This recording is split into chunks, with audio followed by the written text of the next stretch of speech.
bad experience that you've had. You're constantly thinking about it. The mind doesn't know what's reality and what's not. If you're thinking about something, the brain actually thinks that it's actually happening right now. You're going to start overthinking because the hormones that is being released at that time is cortisol. Cortisol is addictive. It's dopamine. When you're thinking about something that is negative, the cortisol is being released. It doesn't know what's reality and what's not, because now it believes that it's important, because our brain, the mind's mechanism is to protect you from dying. It's trying to protect you and keep you alive. So when that thought is being repeated, it becomes an addictive thought.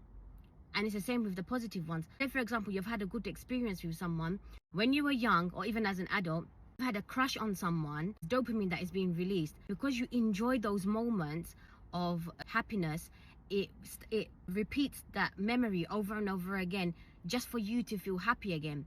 So in the future, times when you're feeling a bit down or you're feeling a bit low, those memories of happiness will come back again in order for you to feel happy. The dopamine will be released in order for you to feel happy. So it's a coping mechanism.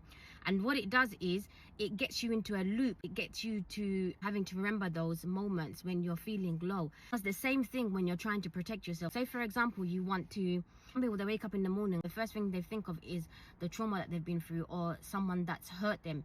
It becomes a constant cycle. So even when they're brushing their teeth at the sink, they're going to be constantly thinking about those times that they've been hurt.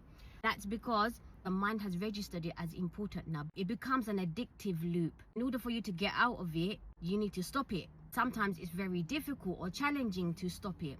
If you need support in trying to overcome those overthinking thoughts or thoughts that aren't benefiting you and bringing pain, because when you're constantly thinking about something, it starts to build new memories, because you're starting to feel new emotions alongside the old emotions, and then it becomes an illness after. It registers as an illness, like people start getting cancer just because of a trauma that they've been through. Not only has it stored in the body, it develops into a disease in the future. So if you need help overcoming these pain, you need support in recoding those thoughts and creating new thoughts, erasing the old ones, DM me and I'll support you in releasing that trauma and recoding new thoughts so that you can live life trauma free.